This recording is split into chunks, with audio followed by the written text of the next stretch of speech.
Pronti? 1, 2, 3.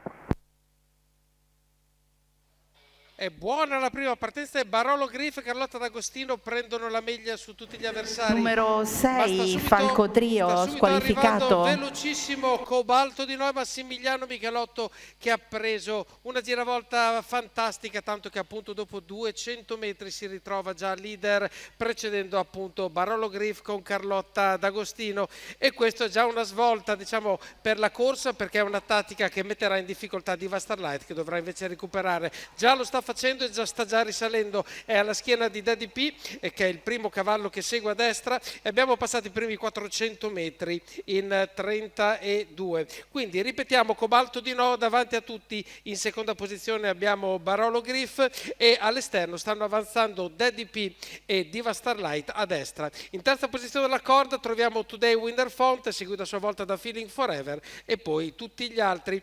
Si va più o meno da 1,17 quando stiamo arrivando agli 800 metri di corsa, sempre con al comando Cobalto di No. La fila esterna è rimasta sempre quella, Daddy P, che dà la schiena a Diva Starlight, che sta continuando il suo inseguimento.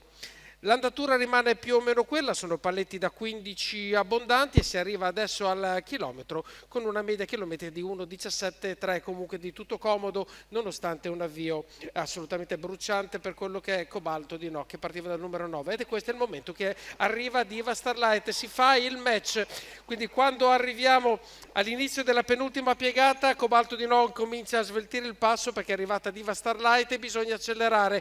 Ovviamente cerca di tenere la seconda posizione Barolo Griff, con alla sua destra ancora Feeling Forever, che ha trovato da correre, fatica a seguire il ritmo dei primi 4 Today Winder Font e faticano anche tutti gli altri che sono rimasti scostati. Quindi il match ormai è dichiarato, Cobalto di No ha ingranato la quinta e sta andando velocissimo. Diva Starlight prova a seguirne il ritmo, ma ovviamente non rimangono solo loro due, perché ovviamente sta arrivando fortissimo Feeling Forever con Andrea Sessa, che sembra aver innestato una marcia davvero molto interessante.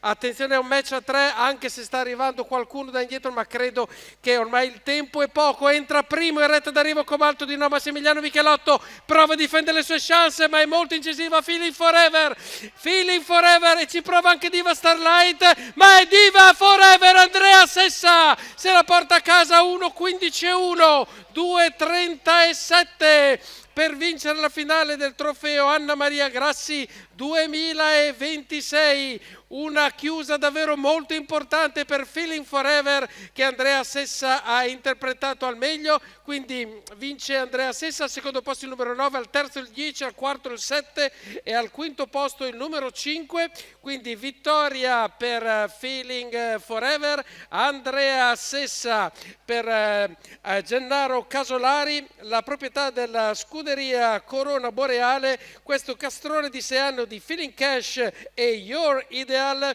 che porta al trionfo Andrea Sessa del trofeo Anna Maria Grassi 2026. E adesso andremo a ovviamente procedere alle interviste.